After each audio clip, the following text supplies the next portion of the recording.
Hola a todos y bienvenidos a Trading Madrid. Yo soy David Yo soy Andrés. y bueno, como ya sabéis, aquí venimos a hablar de trading y cripto. En esta ocasión os traemos el trilema de las blockchain. Este término, acuñado por Vitalik Buterin, el creador de Ethereum, nos trae a explicar el problema a la que se enfrentan tanto las blockchains que ya existen como las nuevas que vayan surgiendo, a que se tienen que enfrentar. Pues bueno, cuando lo primero que tenemos que ver, lo tenemos que saber, son las características que definen a una blockchain, ¿no? En primer lugar, la seguridad. Una blockchain tiene que ser segura, tiene que estar descentralizada o la mayor parte descentralizada, tiene que poder ser escalable, luego inmutable y por último, tiene que ser transparente. Pues este trilema, este problema que nos plantea Vitalik Buterin a la hora de crear nuestra propia blockchain son tres. Y es que tres de estos factores que hemos comentado, ¿vale? Son los que crean el trilema. Y es que te dice que para crear una blockchain, uno de estos factores tiene que sacrificarse en favor a los otros dos.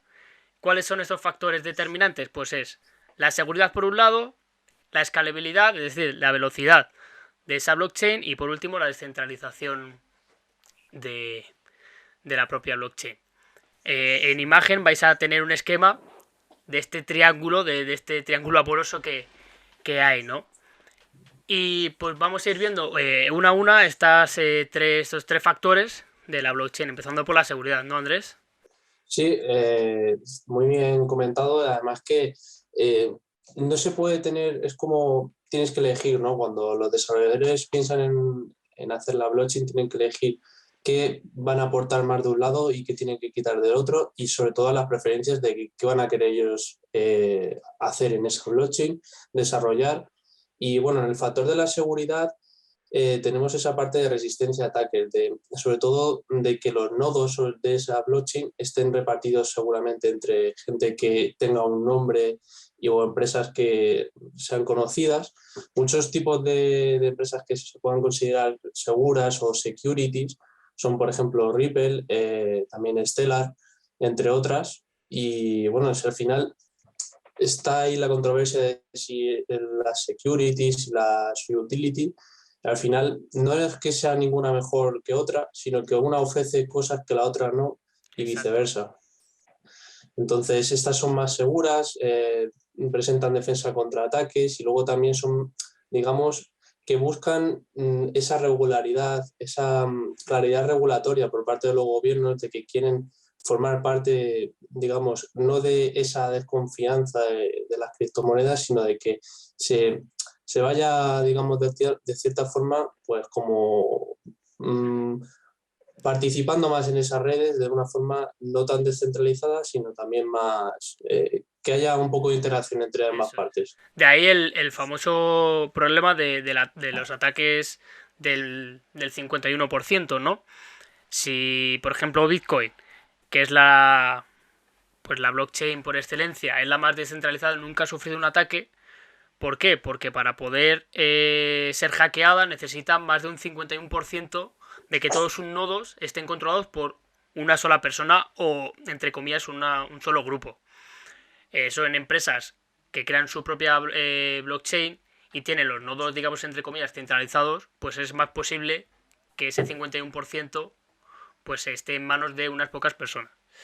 Luego, el segundo factor que tenemos que ver en este trilema es la escalabilidad, es decir, la velocidad a la que puede correr, la que puede operar esa blockchain, el número de transacciones por segundo que puede llegar a validar eh, pues la blockchain.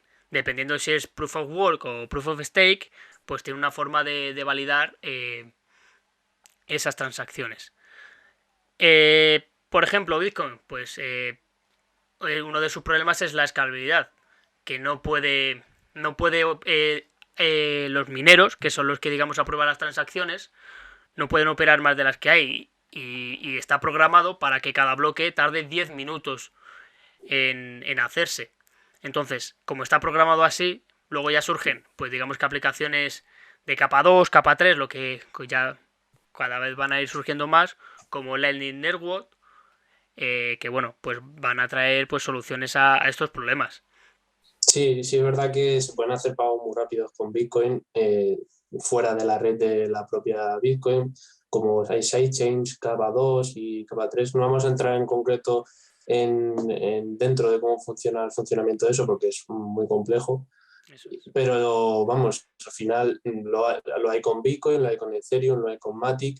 Al final se trata también de elegir sobre todo las bases en las que vas a realizar tu proyecto, digamos, o lo que quieras tokenizar y fijarte en cuál de estos tres factores del trilema son los que tú quieres favorecer. A lo mejor para lo que tú quieres hacer te interesa más un protocolo que esté más descentralizado y que sea mucho más escalable y no te interesa tanto esa seguridad o esa, digamos, registrar tu proyecto, o, digamos, de tal forma con alguna entidad o por el consiguiente prefieres ir un poco más a esa parte de seguridad, de resistencia y escalabilidad y no te interesa la descentralización. Entonces eso al final depende de cada uno. Y ya, pues el último factor, como bien dices, es la descentralización de la propia blockchain. Entendemos por descentralización la capacidad que tiene la blockchain en delegar la responsabilidad de los propios participantes que actúan sobre ella, ¿no? Pues unas blockchain como la de Ripple no es tan descentralizada como la que estamos diciendo de Bitcoin o Ethereum. Y que esto tiene sus pros y sus contras.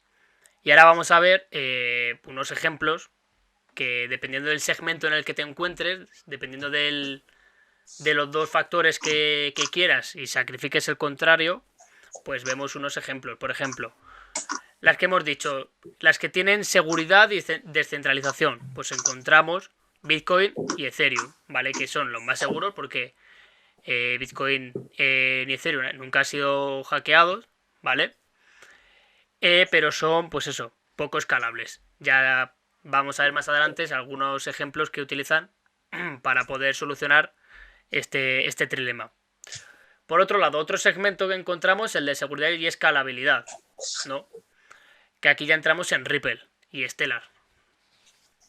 Y por último, el de escalabilidad y descentralización, ya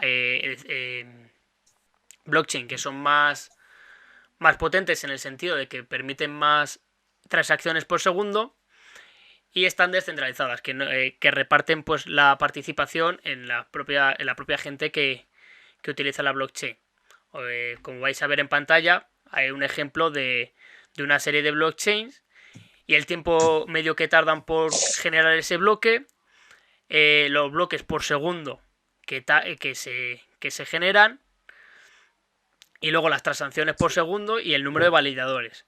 Como podéis ver, por ejemplo, Binance tiene muy pocos validadores, 21, es decir, que está muy centralizado. No está, esa validación de bloques no está en los usuarios de la red.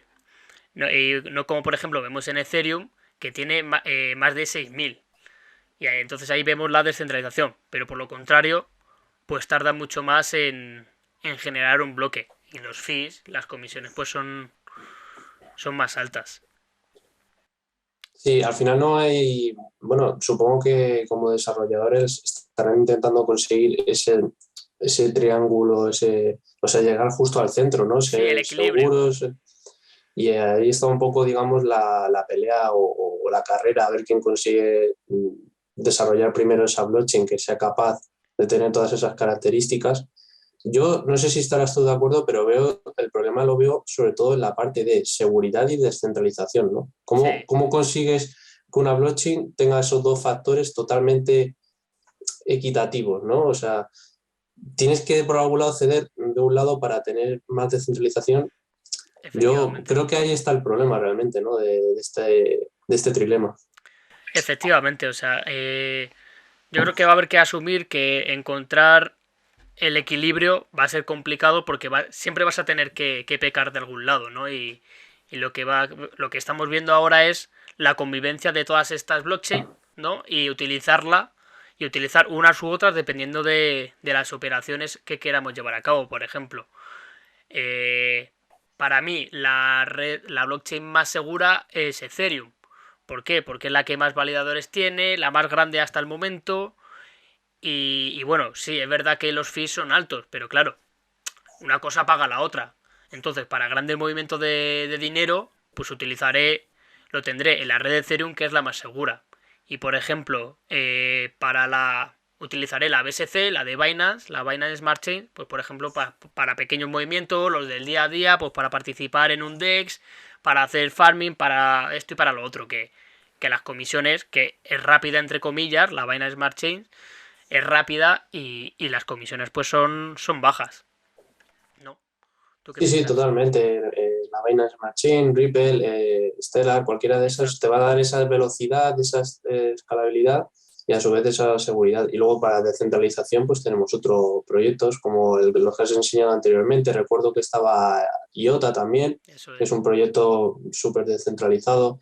Ethereum, como has comentado, y otros muchos que hay. O sea, al final, lo bueno, todas son transparentes, algunas dicen que menos, pero bueno, en general la ventaja principal de la blockchain es esa transparencia y, y luego ver este tipo de características, pues algunas, no creo que sea tampoco de centrarte en una en concreto, sino, pues, oye, de esta característica me gusta esta, luego, como tú has bien comentado, también en base a la necesidad que tengas en ese momento, Exacto. oye, de que tengo poco capital, pues no te vas a ir a Ethereum seguramente para hacer farming o cualquier cosa. Exacto. Porque en Te irás Ethereum a, muchas veces te cuesta más las fees que la propia cantidad que quieres mover y es que no tiene sentido. claro, si tienes un capital grande y estás dispuesto a hacer el staking de este 2.0 de Ethereum, pues como tienes, por supuesto, un capital grande, te lo puedes permitir, seguramente vayas a ir ahí, porque es una de las blockchains con más capitalización de mercado y que te va a dar esa seguridad de Eso que esos es. fondos y ese staking, sí lo vas a tener 2 o 3 años, pero Y estás van a estar seguro seguros, eso es. de que en 3 años no va a haber desaparecido. Bueno, muy raro sería, ¿no? Pero te da esa seguridad. Y por último, ya que has mencionado lo del staking 2.0 de Ethereum, ¿vale? El Ethereum 2.0, es una de las soluciones que se están viendo a este trilema, que es el reto que están teniendo ya las blockchain creadas y que, bueno, que están sacando soluciones. Por ejemplo, las soluciones de escalabilidad para Ethereum, pues es lo que hemos visto, el Ethereum 2.0 y las aplicaciones de capa 2, como puede ser Polygon, ¿vale? Que se mueve en su ecosistema. Pero claro, Polygon, digamos que rechaza, por un lado, una de las patas del trilema para poder apoyar a Ethereum. Otro ejemplo que podemos ver para la solución de escalabilidad, pues en Polkadot con todas las parachains que hemos estado viendo estos días de atrás, con las subastas, que es lo que hemos visto. Polkadot por lo que quiere es interconectar su blockchain con el resto a través de las parachains. Y bueno, y pues poco a poco pues iremos viendo cómo van mejorando estas blockchains. Y otra de las soluciones que Ethereum, que es la que más activa está en esto, es que pasaron, o quería pasar Vitalik del Proof of Work, ¿vale? Por que hace a la red más segura, la hace más segura, pero no tan rápida ni tan escalable. Y por eso se ha pasado, o que se está pasando a la 2.0 para que sea mediante staking. Así que bueno, en esto consiste básicamente el trilema de las blockchains. Nos podéis decir qué opináis vosotros sobre ello. ¿Y qué soluciones creéis que pueden seguir apareciendo? ¿O cómo creéis vosotros que se puede solucionar?